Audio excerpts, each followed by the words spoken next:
Student of twelfth science, आज हम देखेंगे फिजिक्स फर्स्ट, जिसमें अपना टॉपिक शुरू है रोटेशनल काइनेटिक्स। उसी में से आज हम टाइप देखेंगे kinetic energy of rotating body. Important part है।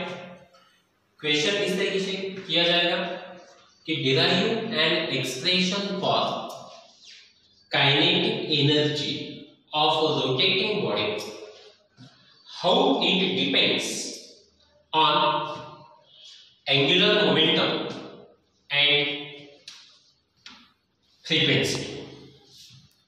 Now consider a rigid body rotating about an axis passing through the point O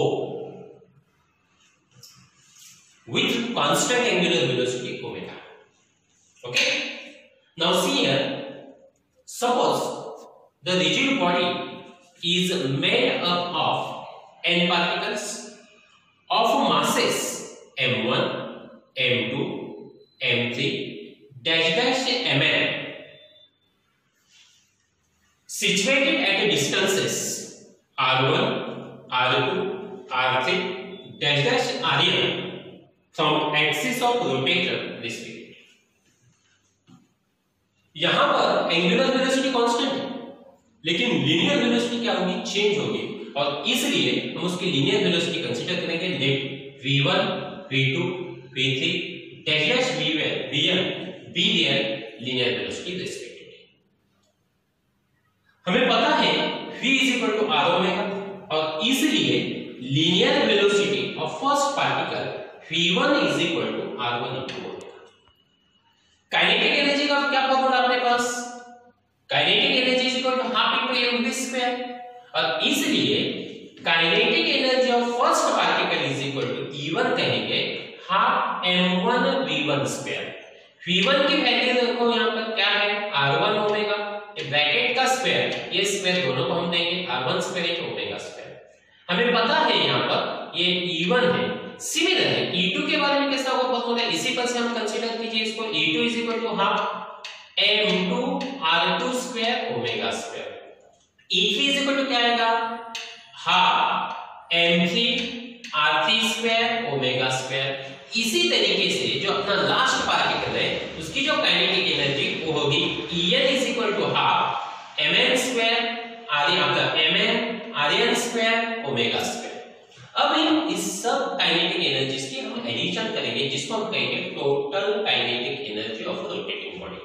मतलब E1 plus E2 plus E3 plus En, यहां पर हम हर एक की वैल्यू पुट करेंगे। Half m1 r1 square omega plus half m2 r2 square omega plus half m3 r3 square omega square plus half mn rn square omega square. यहां पर क्या common निकलेगा?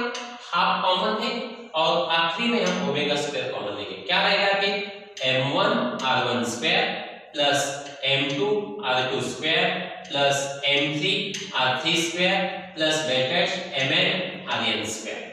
हमें पता है इसी के बारे में हम लिख सकते हैं summation of mi ri square i is equal to 1 to n, और इसे हमें पता है क्या कहते हैं इसको? एंगुलर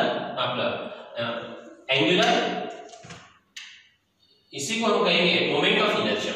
क्या कहेंगे इसको? Moment of inertia. Kinetic energy is equal to half I omega square, and this is an expression for kinetic energy of rotating body in terms of moment of inertia and angular velocity. This is an expression for kinetic energy of rotating body. अब हम देखेंगे यहां पर इसी equation हम नीचे लेंगे। Kinetic energy is equal to half I omega square. I मतलब क्या? I ओमेगा स्क्वायर में इसे कैसे लिखेंगे? Omega into omega. लेकिन हमें पता है I इनटू ओमेगा मतलब L, मतलब क्या है? L है, जिसको L को कहेंगे हम एंगुलर मोमेंटम। क्या कहेंगे इसको? Angular momentum. इसकी वैल्यू है I ओमेगा, जो हम आगे प्रूव भी करने वाले हैं। फिलहाल उसको कंसीडर कीजिए, और इसी की जगह पे हम लिखेंगे L ओमेगा। मतलब देखो kinetic energy is equal to half L omega. अब यहां पर देखो, अगर हम हाफ कांस्टेंट है, ओमेगा में पता है कांस्टेंट है, इसलिए हम लिखेंगे kinetic energy is directly proportional to E। यहां पर kinetic energy is directly proportional to angular momentum, यहां पर हमें क्वेश्चन किया है state how it depends upon angular momentum. किस तरीके से है? Kinetic energy is directly proportional to angular momentum.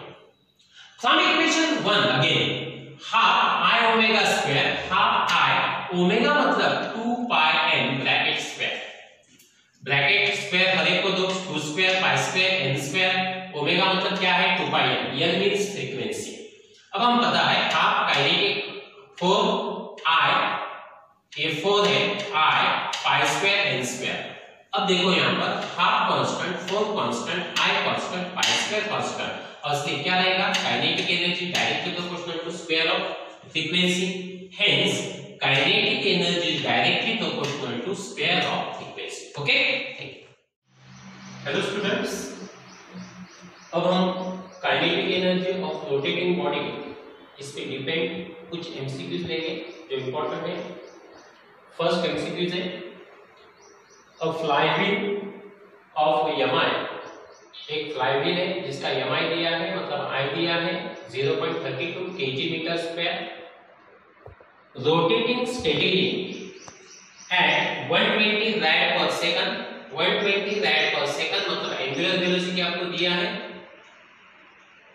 Bye 50 watts electric motor मतलब पावर दिया आपको 50 वैट्स, और आपको हस दिया है काइनेटिक एनर्जी। हमें पता है kinetic energy is equal to half I omega square, put the value half I means 0.32 into omega 120 square, इससे इसको डिवाइड कीजिए, आंसर आएगा 0.16 इनटू 120 का स्क्वायर आएगा 14,400, और ये दोनों का अगर हम मल्टीप्लिकेशन करते हैं तो इस तरीके से आएगा 2304.00, ये 20 निगलेक्ट कीजिए, फाइनल आंसर आएगा 2304 जूल। जो आपका एमसीक्यू में आंसर दिया है बी ऑब्जेक्ट, कौन सा है? बी। आगे हम देखेंगे सेकंड एमसीक्यू में अ फ्लाईव्हील ऑफ मास 60 kg, जिसका मास दिया है आपको 60 kg, और वहां पर रेडियस ऑफ गायरेशन मतलब k दिया आपको 40 cm, 40 cm मतलब 0.4 मीटर, और फ्रीक्वेंसी दिया आपको revolving at 30 revolution per minute, मतलब फ्रीक्वेंसी आपको दी है 30 रेवोल्यूशन पर मिनट। इस रेवोल्यूशन पर मिनट का हमें अगर रेवोल्यूशन पर सेकंड में कन्वर्ट करना है तो 60 से डिवाइड कीजिए, और आरपीएस मतलब रेवोल्यूशन पर सेकंड मींस हर्ट्ज, 00 के आंसर 3/6 मींस हाफ, मतलब फ्रीक्वेंसी कितना है आपको हाफ हर्ट्ज।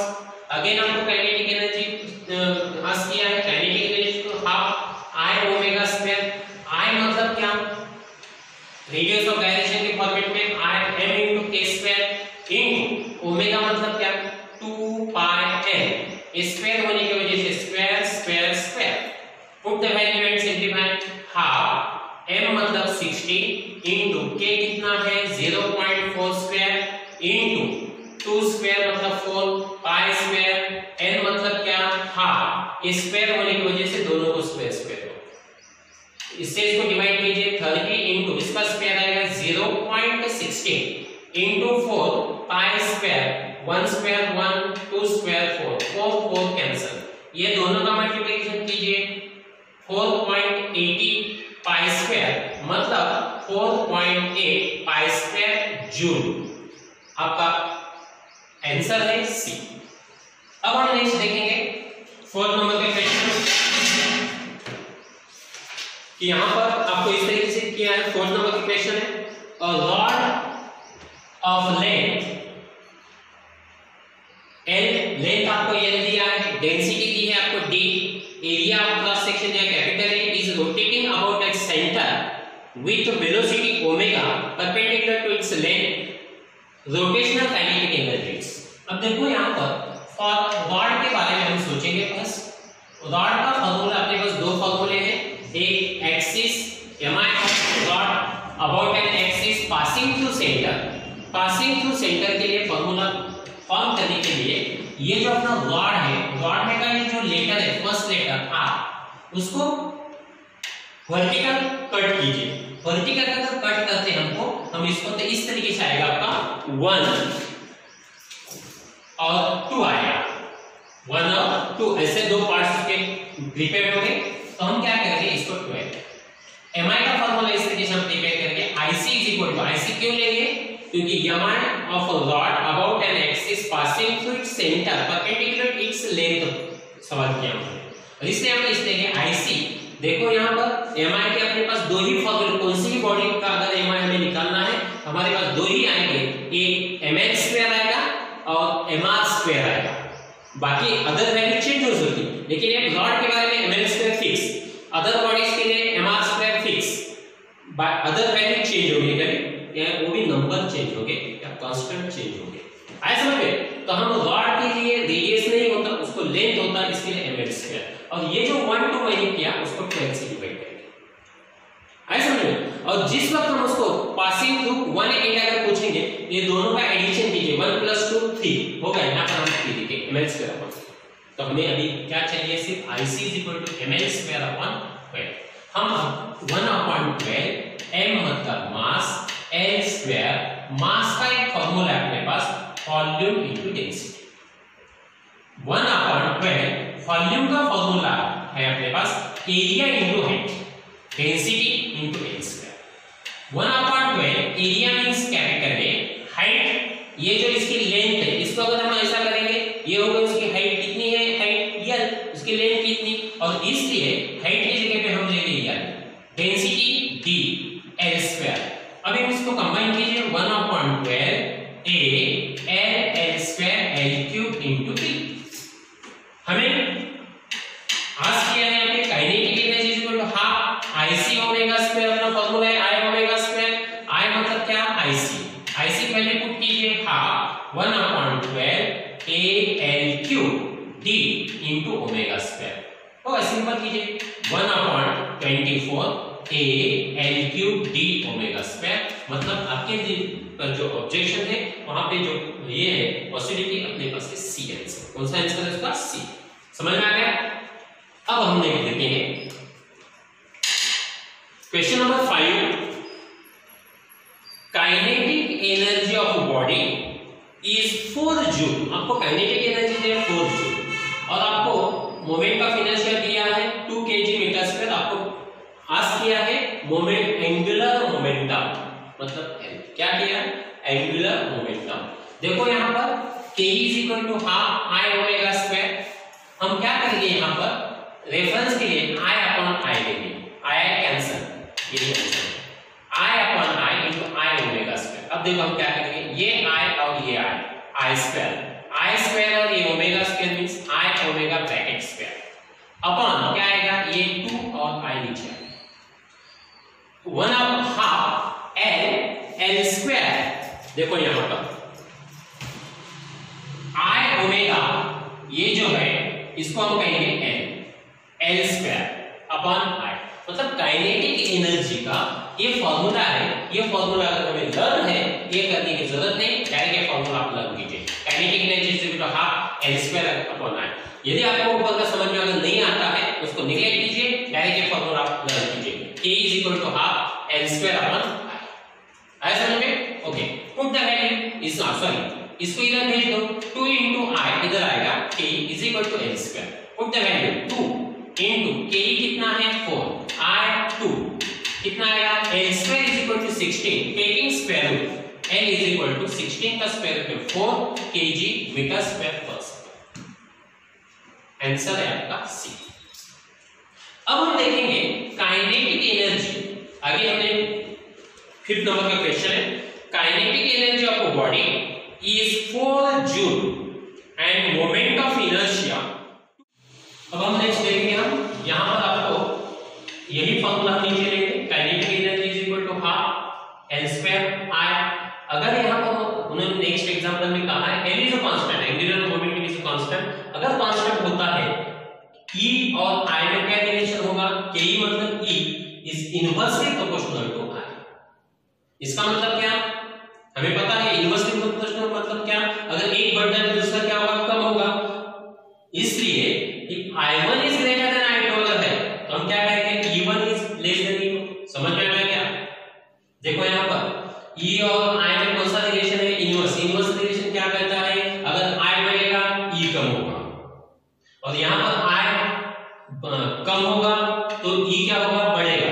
और इसलिए यहाँ पर देखो क्या कहा है, I1 is greater than इसलिए हम कहेंगे E1 और E2 में क्या है रिलेशन इसके opposite E1 less than E2